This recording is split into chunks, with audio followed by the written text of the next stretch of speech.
We're here with the P-47 Thunderbolt. This is a 1070mm, and we just added some LEDs on it, red and green nav lights, and then a landing.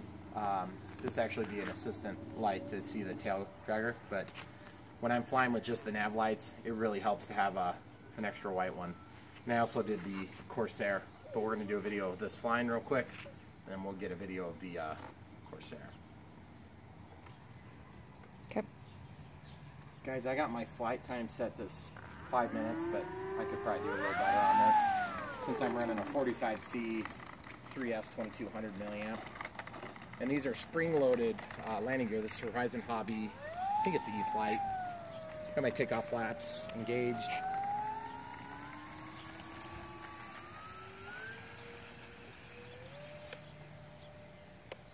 Gear up. One thing I'm not crazy about on this plane is that it likes to move the tail way before any of the other. See the green and red there, guys?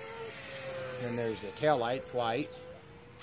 It's just like it's almost kind of like it's not got the CG worked out, but I literally have the battery all the way forward. I'm not sure what else I could do aside from maybe using a smaller battery. It flies okay, but it just wants to ride with its tail dragging. And I'm not sure why that is, because I'm going to show you a demonstration. If you guys have this plane and you figured it out, just let me know. I may have to carve some styrofoam out, I realize. But look at the way it flies okay, but like if I really jerk on the stick, it'll do funny things. So, and it's got the world's noisiest prop. That's about 50% throttle there. Changed my aileron control horn positions to the middle from the end. I wanted a little bit extra throw. Has not compromised my AS3X capabilities, which is great. Plenty of rudder authority. It comes with two props, one with a four-bladed prop and then one just regular conventional two-bladed prop. So I'm going to throw the flaps here to the landing setting. Open the gear here for you, close the gear for you. It slows down decently.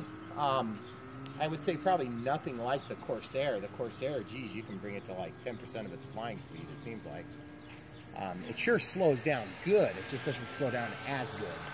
Now, I've kicked those flaps down just a little bit more than what the factory setting was.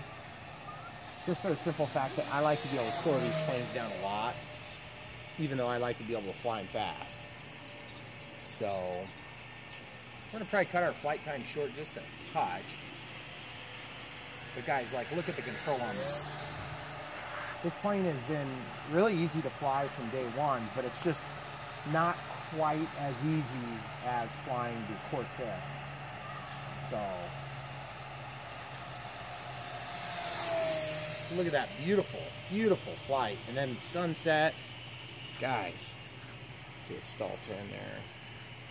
See, that's what I'm talking about. It feels heavy on the nose. But it'll climb okay. So it's kind of a weird combination of flying performance. And I got to admit, guys, I'm used to flying my P-47 UMX on 3S, which just flies like a maniac. About literally twice in terms of scale speed as fast as this one. But again, really, really nice plane. And by the way, I got mine for about 180 bucks. And you can't hardly complain when you get a $180 plane like this. And, you know, I put a couple dollars worth of materials into the LED project. So, got the takeoff flaps on right now just to show you kind of how that looks. Interesting thing is, I could probably take care of the strange angle of attack on that airplane by just playing with the flap settings. But I don't want to cheat. I feel like I need to get the CG figured out a little better.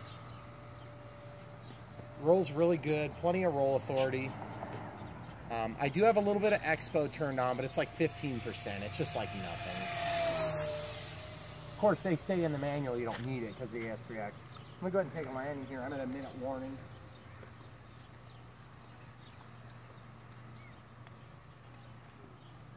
The other thing is it doesn't slow down quite as good, so you gotta Gotta be careful about taking too close of an approach.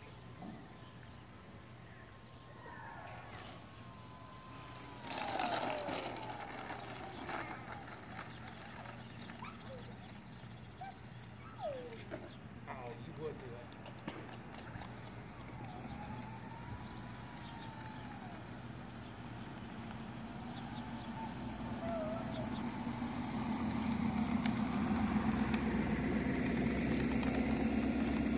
That's that, guys.